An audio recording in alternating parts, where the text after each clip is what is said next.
Hello, my friends. I hope you're having a fantastic week so far. This week, I wanted to share a brand new interview that I did a couple of weeks ago with Julian. Now, Julian helps coaches, entrepreneurs, and organizations become more resilient during any climate, but especially during this economic fun challenge we're all living through at the moment. Seems to be one thing after another at the moment, but there we go. That's life. This conversation hopefully is going to add huge amounts of value to you. And I'm now going to hand over to Julian to explain a little bit more about what he does. And thank you so much for coming back. Hope you take value from this. And I'll see you in just a moment.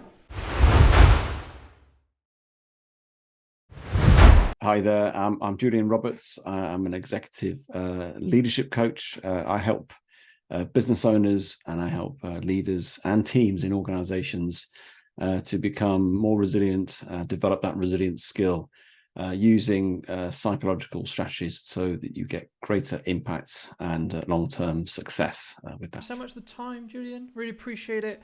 And we were talking a little bit before the show about this interesting economic situation we find ourselves in, right? And I think for me, it's a really important perspective to have because the perspective I've had through the pandemic, but also that kind of links into a lot of the topics we're going to discuss today, is about being resilient, right? And is about being seeing, I would see it as the perspective on where we are in regards to business, right? Because I think, especially in the pandemic, everyone was like, oh my God, the world is over, right? So, I mean, just quickly wind the clock back. How was the pandemic for you specifically, or like your clients? Because I know you were sort of starting this coaching element roughly around that time. How did you really find that period? And if you did find it good and was it really valuable, how do you think that set you up for success with this now new quote unquote challenge? Yeah, going back 3 years, wow, that's scary times, wasn't it? It was very interesting, scary times for all of us. And I mean, I'd already been reasonably established at that point for a couple of years, actually, before the pandemic came along, which I think probably helped me a little bit to ride it. But being honest, I got an impact of a drop in my sort of revenue, about 65% in the pandemic year. So it massively affected me. And one of the reasons was I was working with organizations and they just decided to, shop, so to speak, in the terms of learning, development, marketing, anything they could sort of cut, because everybody went into a bit of a frightened, scary, what do we do? And let's just try and save as much cash. Completely understand. And so that did affect me. But what it did learn, teach me, I guess, through that is that, I had this sort of, I guess, not reliance on organizations, but I started to sort of differentiate myself. I became more online available in that context. I also, did things like my podcast I launched, which started to give me a wider audience and greater impact. And I also then started to do more in terms of doing more what I call private client work, where I start to work with just one-on-one sort of people who are paying themselves as opposed to a company. So it did that, but also it started, well, for me, it propelled the journey of this thing called resilience, which I know it was a thing we kept talking about then, but I was already talking about it before then. But it just sort of amplified it for me of the need and the insight that came with that. And so then I started to sort of think a bit more about that and how that would affect my own practice with my clients, and then started that journey myself of myself doing it, but also allowing and helping to other clients to become more resilient, whether it's in individuals or from a team perspective. So yes, it was certainly a challenge, and I noticed at the time there was very, very scared CEOs at the time, the conversations I was having. And interesting, I remember one particular one that was, most people were in this sort of fight or flight sort of survival mindsets, and I was trying to help them switch into a more of a thriving mindset. And this one particular CEO who was, I would say, very at an organization that was quite purposeful, which was really helpful. And I remember saying to him, despite all what was going on in the pandemic, as your purpose of your organization, your mission of your organization changed? And he said, well, not really.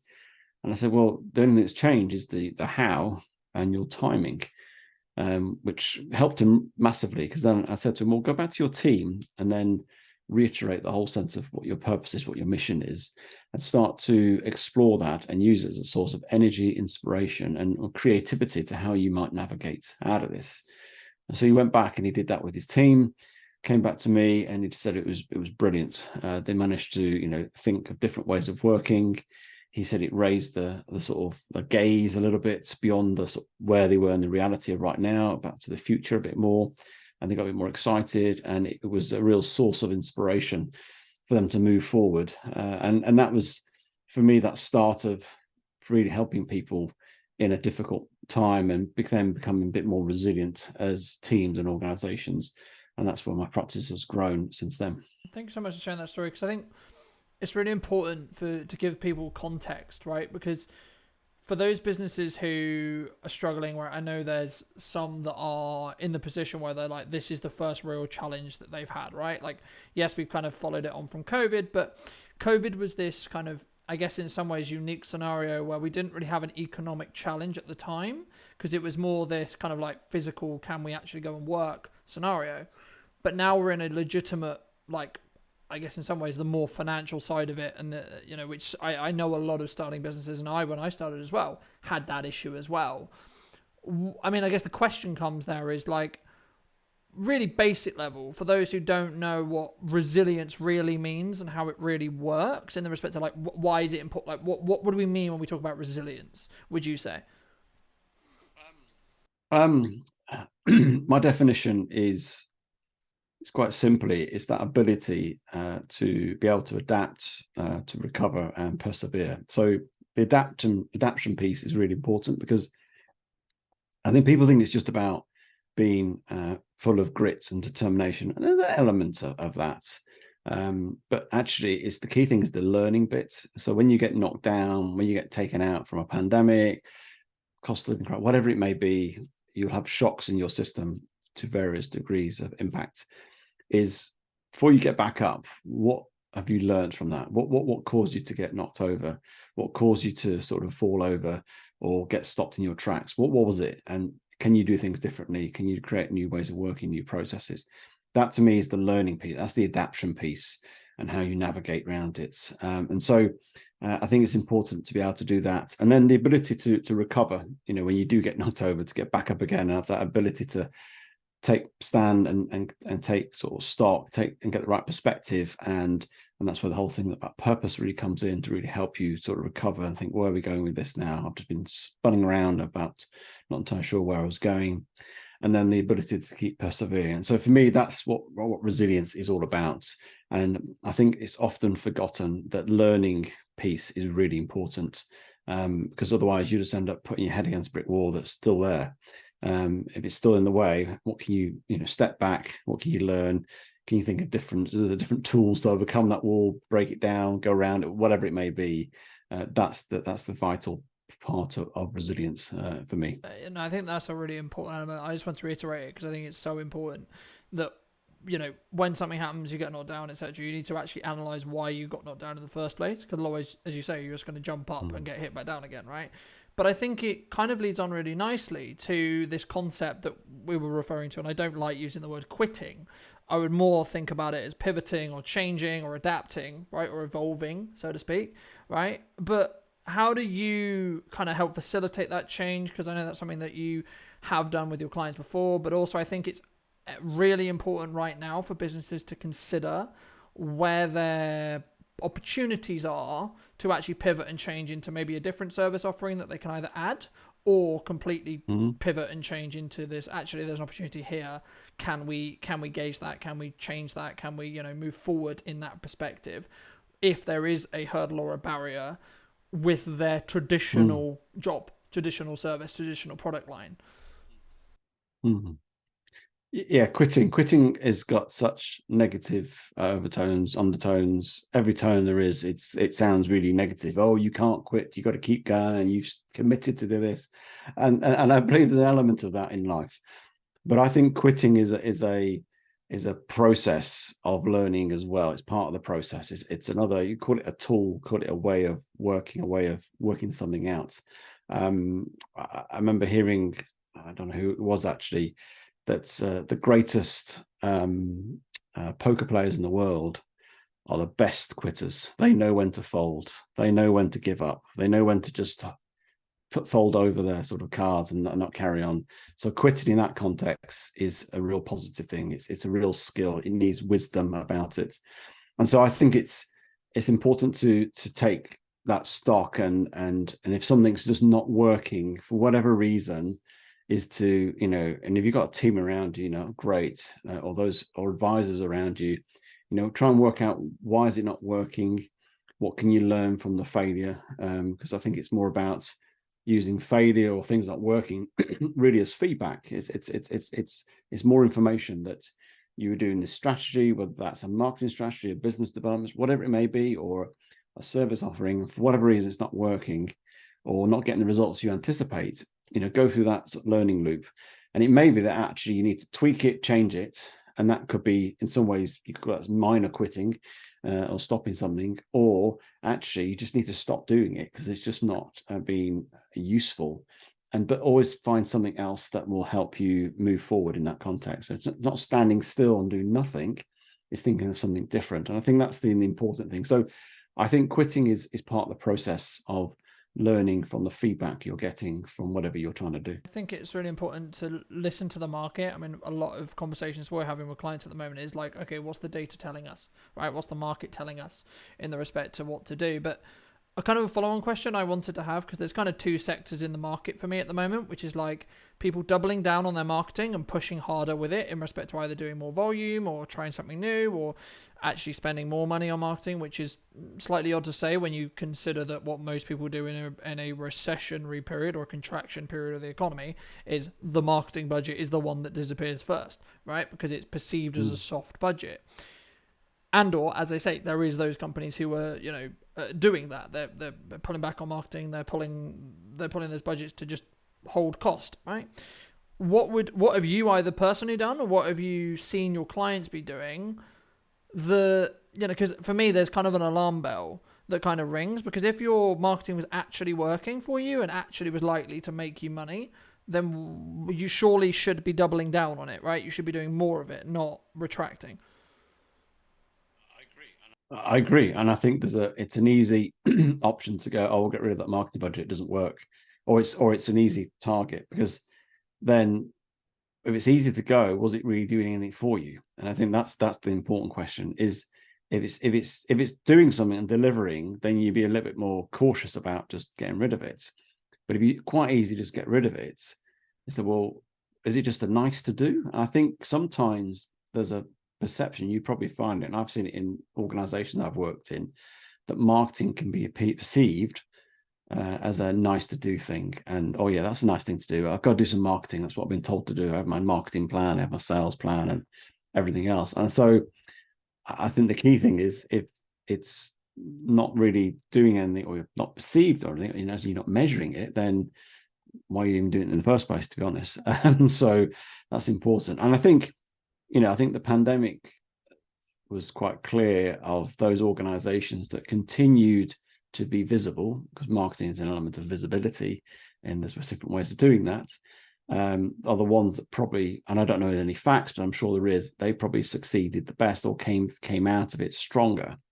And I think we're in a situation now where, yes, you've got to have priorities, you've got to manage budgets, and you've got to be, certainly if you've got staff, you've got to try and keep sustainability with your employees, but trying to manage and balance and be really targeted, because what situation where there is lack of money, it makes you incredibly creative, resourceful, and more willing to really be insightful on stuff and make things that really matter. Because when there's plentiful of cash, you just, oh yeah, well, give some Carlton, do some video stuff, or give so-and-so do this for us. Actually, we've got a limited, what can we do for this? How can I get the best bang for my buck, kind of expression? And I think that can make you more creative as well, because it's not about just throwing cash at stuff. So I think it's important to continue that visibility, however you might do that. I know myself, I don't have big budgets as such, as being a solopreneur, but I use, whether it's my own sort of podcast, I use social media, and I do activities to keep my visibility, email lists and everything else, to ensure that I'm still prominent, getting to networking events, making connections with people. And that's really important to keep that going, because otherwise you get forgotten, and people get forgotten very easily. And so I think it's important to endeavor to keep that visibility and be front of mind with your potential clients and customers. I think for me, it's about really leveraging what you have access to, right? Okay, so maybe you don't have Coca-Cola sized budgets. That's fine. Let's not spend that kind of money then, right? Because it's not there to spend, right? But what do you have? Okay, so, I did a post about this at the time recording yesterday, talking about whether you're time poor or cash poor, right? And that's not meaning you are poor as a person. That means, do you not have the budget to spend on the thing, right? And for me, I think it's really important to understand how you can kind of speed up what you're doing, grow, etc. Especially if you're in a position where maybe you're fine right now, but you're like, in 3 months, we might be in a bit of a hot water here, boys and girls. And I think that's the key moment to be like, right, how can we actually leverage the network that we have access to, the time we have access to, the resources, whatever that means, whether that's your employees, whether that's actually the fact that you own a video camera, blah, blah, blah, etc., or your podcast, or your email list, or etc. And how can we leverage these things? And that's what I think the really important aspect during this next period is going to be, because the businesses that are able to really lean into their leverage opportunities and potentially start compounding on those, and or leverage their time, energy, resources, and money, are really going to explode and really going to grow quickly. But just winding it back really briefly, I mean, we're both talking on a podcast right now. I know you've got a show. Obviously, we're on my show right now. Why do you feel that podcasting as a concept, or a conversational piece like this, is so popular, right? Because from a production side, we're selling them like there's no tomorrow. Everyone and their dog wants a podcast right now. Why do you think that is?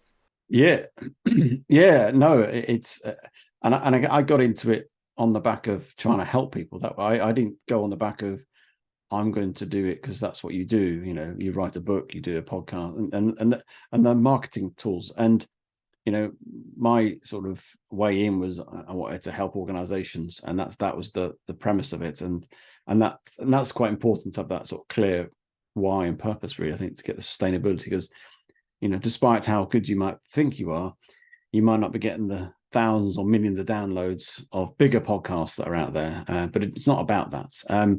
I think for me, why the really powerful marketing tools as well as business development tools is I see them on, the connections you get with people. It's for me, it's another networking opportunity. It's building a relationship with somebody, you're having a conversation. You and I have got to know each other over the last sort of year or so, but you get to know people through the podcast, through the sort of pre-interview, during it, and all that sort of stuff. And I think that's part of it. Not that you're just seeing somebody as a client, and I think that's quite a binary transactional point of view, but I think business is about relationships, and that can be, that's how it works. It's like a networking tool. So that's how I see it. I think it creates opportunity for you to, whether through your guests or the credibility of the guests you have, to demonstrate your expertise and everything else in the sort of long form sort of conversation.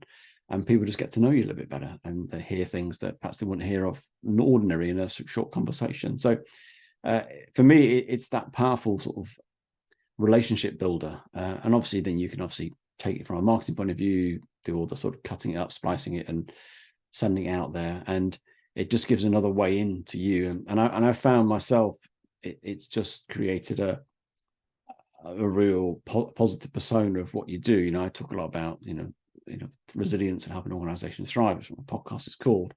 And people will engage with me and talk about that. And that's the first thing they talk about me, about my podcast. And then that's the way in, a nice way in. Oh, I heard this, or I listened to that, or I like what you got so-and-so on, and et cetera, et cetera. And it just builds that relationship again. And I think that's what we need to keep bearing in mind, that business, big or small, is about relationships. And I think it's about, I mean, the reason, I mean, this is more general in terms of content, but the same could be true of podcast and the same could be true of any video, etc.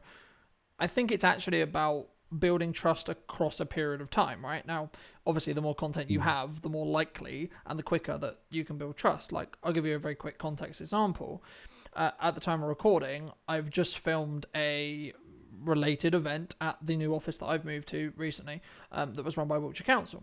And there was 3 people there, one of which I haven't seen in 4 years, and she instantly knew who I was, and 2 other people who I've got, honestly, no idea who they actually are, right? But they knew a lot about me, and they knew exactly who I was, right? And the reason why they were that interplay was really important is because then I can talk to them about what they do, and I don't need to talk to them about what I do, because they already know who I am through content, right?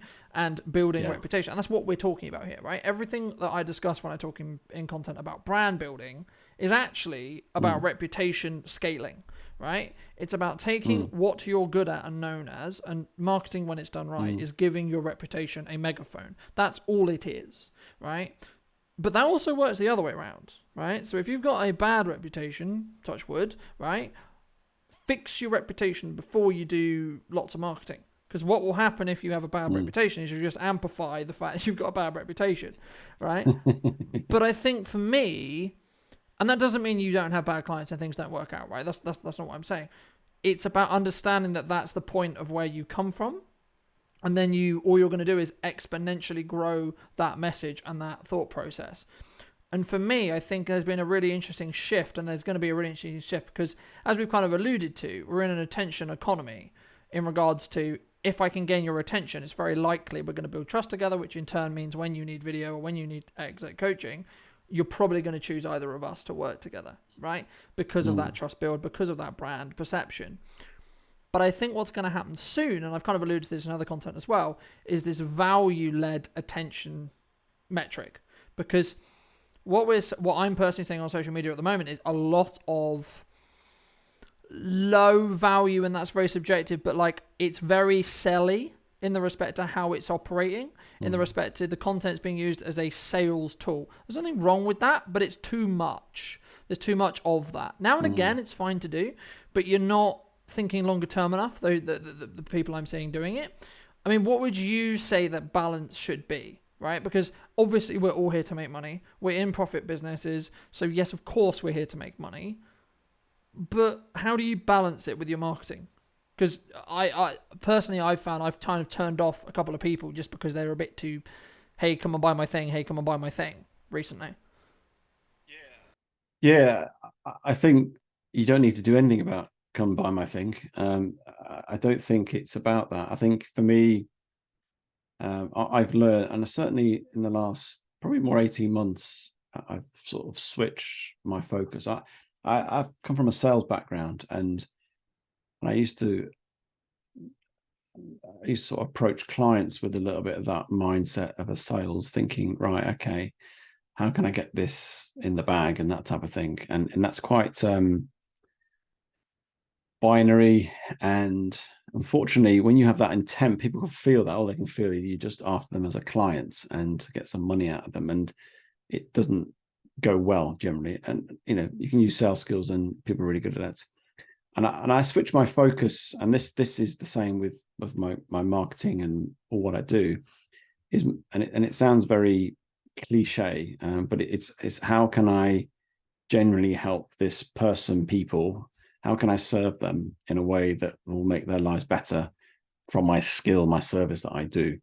And so when I meet, potential prospects, I had an example recently where I was at a networking, and this guy was talking and almost asking me more information. I was almost pushing back. I didn't want to go into all that pitching and talking about stuff. I was like, oh, no, tell me a bit more, right?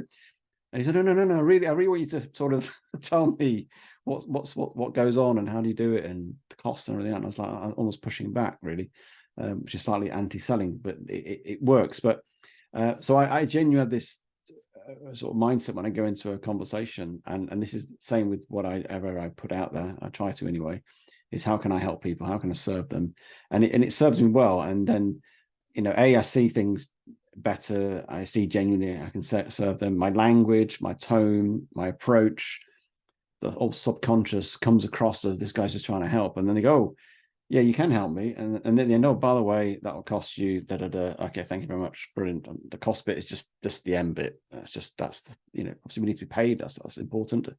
But actually is being genuinely interested in what they do. And I remember it's interesting. I had a client last year I went to see, and we're talking about some sort of team sort of coaching and stuff. And they talked for about an hour and a half and on all their team stuff. And it was quite overwhelming. I was trying to fathom out, how can I help them? I was really trying to understand it. And I instead of going back with I could do this, I just literally shared, I think, 2 or 3 case studies of some teams I'd worked with, some examples. And I like that. And he almost started to write his own program. I like that. I like that. Not I work in programs as such, but sort of approach. And then we end up with a framework of things he wanted to do in the coaching engagement. And that was completely consultatively, he almost did it from the base on what he saw I can do. And then he sort of created it. And I think that was the difference, because I wanted to really help him and help his organization. And that intent really makes you think differently. And it's the same with content I put out there. I try and genuinely just help and engage and get into conversation. And from that, if I can help you, I can help you. If I can't, I might know somebody who can help you. And that's the other thing, isn't it? I think for me, it's about, people ask me all the time, it's like, well, why are you giving all this stuff out for free, right? Surely you want to make coaching offers and you want to hire people to do productions and all this, right? And what I always think about is, like, when I create content, my goal, if you're going to give me attention and time to watch the content, is I need to add more value to you so you come back. That's the plan. That's the goal. That's the objective, right? Purely just so I can ask for your attention, right? Because hopefully it's a good value exchange where you gain, the audience gains more than I gain, right? That's a good relationship built for me. But the main reason is also, if I'm going to say in content some strategies, I know they work, but it also means I've tested it for about 3 months, so I know it works, right? Like a big thing that we're doing at the moment is talking about Facebook Reels, because I've spent 2 weeks to 3 weeks. It's we're still very early, and I always asterisk it by saying we're still in the testing phase of it, but we're pulling very good numbers on Facebook right now. And the reason why I bring that up is because by the time this show goes live, I will have probably finished the experiment. So by the time I talk about it properly, as in publicly, it will be reality. Now, whether that opportunity is as prominent as it is now, I don't know. The question or the reality, and the reason why most people, I don't think, should have an issue with actually just sharing as much as they possibly can to add value, is because, number one, 95% of your audience are probably not going to actually do it. To be honest, they're probably not, right? But if the 5% actually do it and they actually get results, that's a validation that what you're talking about and that you are the expert in what you're talking about, whatever that may be, right? But I think for me, which leads on to my next question as well, which was like, what was next, right? How do you help people move on to what's next? But when you add some value like that, then the kind of question and the reason why I do that is because the conversation for me at least is, well, the next step or the next conversation is I've got to talk to Colton about what the next step is, because clearly this first step worked, right? So how do you help your clients really navigate the concept of like, what's next? So they've got something that works. They're like, cool, thank you so much. That's amazing. But what do I do now? In the context of them, me sharing content, or the context of me helping them move forward. Them moving forward. So they've had a challenge in a coaching call, or they've had we've had a call, or we've had a conversation. You've fixed that problem. Right, I've now got this problem, right? How do we move past those issues? Because there's also scaling issues that come with, like, if you do your marketing properly, right? Like, we're starting to see this now as the brand is really starting to become a real legitimate size. It's like, okay, this level of inquiry is getting slightly, it's great, first world problem, granted, but a problem nonetheless, right? Because my days are becoming like, so if you want to book a production, it's going to be 2 weeks. Because I only have availability in 2 weeks. for example, as a potential problem. How would you sort of tackle, either use your own client examples or that example, help someone navigate, I guess, the overwhelm that can come with that? Because for me, I'm kind of used to it because we've kind of scaled it. Like, I'm used to scaling and I'm used to predicting these problems. But most people aren't going to be, because they maybe something explodes or something goes viral, and then suddenly they've got 5-6 inquiries that they weren't expecting, and they're like, how on okay. Yeah, I think for me, I ask lots of questions is always the thing I do. And often when people give me a problem, I might, instead of focus on a problem, work with honest, is what would they like to have happen instead? And it just takes the focus to what they would like to happen, not ignoring the problem or what might be in the way, but it takes you, where do you want to go, basically. And I think it's important to just change that internal focus on that. And so that often that can create in itself, and they might come up with I'd like this to have happen. And then they go, okay, so well, then what needs to happen then? As in, so what do you need to do, basically, I'm asking. And that starts to then elicit, and I might ask other questions as simple as that, elicit sort of ideas and thoughts. And then suddenly they know where they want to get to suddenly. And then I've then helped them to understand some of the steps they will do to get there. But also what I might do also is just get back and root it back into what is there, whether that's an individual purpose or an organizational purpose as well, mission, vision, whatever you want to call it, and just get clarity on that as well, because that's your North Star, something that's guiding you from a bigger picture. And that might be a thing to relook at. You might need to reevaluate it as well, or you've got further clarity what that might mean now. And so that's also a good place to start, because which is almost a little bit like, which I'd like to have happen, is almost get close to that. So they're the sort of questions I would ask. And again, it's depending on the response, I will then help them navigate that accordingly, but allowing them to explore it. And that's, I remember someone said to me once, oh, coaches just ask a load of questions. Well, it's the type of questions you ask, and that creates the ability for that individual to think for themselves, to explore their subconscious in a way that they've never explored before, and empower them. And also, I'm not them. I see a perception of them. I see a sense of who they are.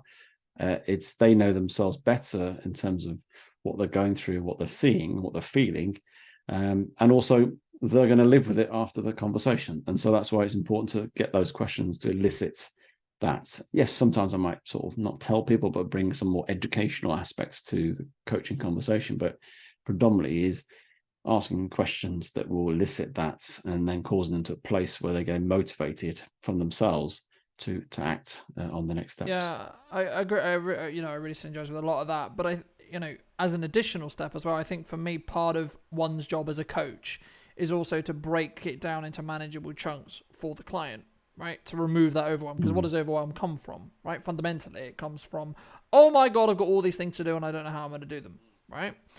But if we break it down into, okay, take the step first, then do this, then do this, then do that, and work and help our clients work through that process, suddenly the overwhelm disappears. Because once we have a plan or a calendar that's like, right, I just need to go down this list and everything will get done by the end of the day because I've scheduled my time out, e.g. time blocking, but I know I've got these number of things to do, and I know that I have enough time to do them as long as I stay within these blocks that I've already made, right? And that's how I personally get rid of overwhelm. But also, I think it's really powerful once you know and you can trust yourself to actually like build momentum with doing that. Because once you actually am like, yes, I can do all these things, you're then less likely to be stressed, right, about the concept of doing them. Yeah, but I think the other thing to bear in mind, to add to that, really, is we can get caught up with outcomes, goals, and everything else. The fact is, you have no control really of your outcomes and goals. People think they do, but they don't. Just go back 3 years ago, and even go back now. You're not in control. You have a part to play. I'm not saying you don't throw goals out and but to be hold on to them lightly. I remember hearing a quote about, Marines. They concern themselves with the next meter square. Yes, they have an end goal of a march they're going to or what they're going to do, but they go the next meter square. And the reason they do that is because when you're in the moment, in the now, that's when you're in the most control of your everything. You're not in control of the next few minutes, in essence. You don't know what's going to happen. And so it's been a bit more mindful, and that's almost chunking down to a real fine, minute level of that. It doesn't mean you don't put a plan in place. Doesn't mean you don't put goals. Doesn't mean you put targets, all that sort of stuff. But on a day-to-day basis, just think about, what am I doing right now? What can I do now to get closer to what I'm trying to achieve? And I think that's helpful, and to not get too caught up with trying to control those outcomes that basically you can't control. All you can do is control the process. I agree. And I think, something that I took from the pandemic specifically was only worry about things that are actually in my control, right? So let's use the pandemic or the cost of living that we're going through, which is like, okay, can I control the pandemic? No. Can I control what's actually happening in the world? No. But what I can control is whether I consume it and how much time, energy, resources that consumption takes, right? But actually, I've been gifted with some time, or I've been gifted with this opportunity to be able to develop some skills or develop a new asset or etc. to be in a position where actually, yeah, this is an opportunity. It's an opportunity for me to pivot, not, I need to pivot because this thing doesn't work for XYZ reason, right? And I think for me, the categorical reason why quote unquote Brunton Media is successful right now is because I've developed, okay, this doesn't work, we can't go this way, right, let's do this, add this service in here, etc. Because the market was telling me, okay, yeah, it wants this, okay, cool, let's serve that aspect of the market as well. But now it's a lot stronger of an entity than it was before the pandemic, right? Because I was forced into a position where I'm like, okay, I've got to fix this problem now. But I mean, I guess that opens up an interesting question, which is, how can someone, I guess, trust that it's going to work when they haven't got to the point of results yet? Because as we alluded to when we were talking about marketing, sometimes you're like one video away, or you're one post away, or one email chain away, or etc. from that like deciding factor of a deal, because it's a trust build, right? It's a relationship build. How do you either help your clients or personally, like, I guess, hold on to the belief that, yes, me moving in this trajectory is going to work? Yes, it can be tricky. It can be really tricky. And when you try different things, new things, I think for me, it goes back to, my purpose is all about unlocking potential. It's all about building resilient individuals. That's what I'm here to do. And that's what I do within my clients, in teams and organizations, is whatever I do, whether that's networking, marketing, any activities that I do, I'm making sure that aligns to that. And if it does, then that's important. If it doesn't, then why am I doing it in the first place? And so I always try and route things back to that to make sure you're doing things that are right. And then all you can do, as we just talked about, is you can't control your results I've been told if you do this, you will get 5 clients a month or whatever it may be. And some people feel to think they have these bomb-proof processes that will generate that, and I don't really believe that. And I've been exposed. I've done things myself, and they're not been true at all. And you think it's just me, but actually, I just think you can't guarantee things. But actually, that might be a steer. And I think you just got to believe: is this right for me? Is it gets me closer to my purpose? Does it make me think what I'm trying to do? Does it hit my sort of bigger picture? And then just put milestones in place that make you think, before the grand reveal of the results, so to speak, almost put some milestones in, because whatever you're doing, there'll be some element of, they can measure everything, some element of feedback, whether something's working or not, whether that's, I seem to be getting more conversations with people, or I seem to be getting more clients, or I seem to be getting bigger clients, or whatever it may be.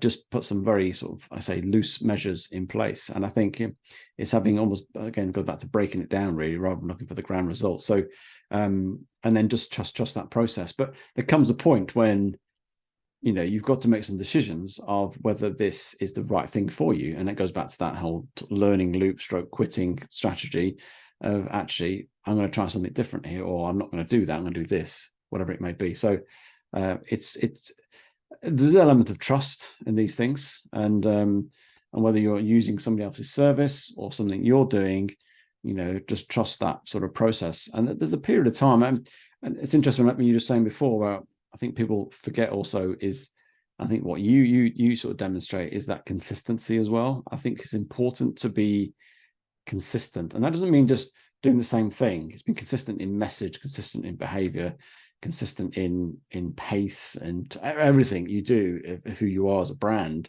And I think that's what you demonstrate that, and it's a real value to me of consistency, because I think that's what people value, and it develops trust as well, because I think this person comes in, he's always there, he's always does this, or he's always on the, whatever it may be. That consistency, slightly underrated sort of skill or value or whatever, is really important as well. And it was Albert Einstein, wasn't it, that said that if it was something along the lines of, I can't remember the exact quote, but it was something along the lines of, doing something different will mean, this is the opposite way around of the quote, but doing something different will always potentially give you more results, right? The definition of insanity is doing the same thing thinking it's a different result, is the actual quote. But in crux, what does he mean when he's talking about that? It means change and adapt and evolve, right? And I think that's the key element, and that's what challenges, opportunities, whichever way you want to frame it, really allow us to do, right? Because it's like, okay, this is a situation. How do we revolve through this? How do we do something better? Because then when you're the other side of it and things, because they will get, look, the economy is going to recover. It will. It might take a while, but it will get there, right? Think about the person you're going to be when it does. Think about how good you will be at your job then. Think about the value that you can add to your clients then, right? Or your customers, etc. But for those who, because I'm aware of time, so I think let's wrap up soon, but for those who really enjoyed this conversation, they're like, yes, I get it. I love what you're doing. Let's have that conversation, whether that's to work together or just build that relationship. Where's best for people to reach out to you? You can find me on LinkedIn, Julian Roberts. I tend to come up, sort of bearded, bald-headed guy. Or you can sort of connect on me on my website, which is julianrobertsconsulting.com. Or reach out on my podcast, Helping Organizations Thrive. And as a final piece of advice to people who are either struggling or just starting out in this brand new challenge that we are graced with at the moment, what would you say?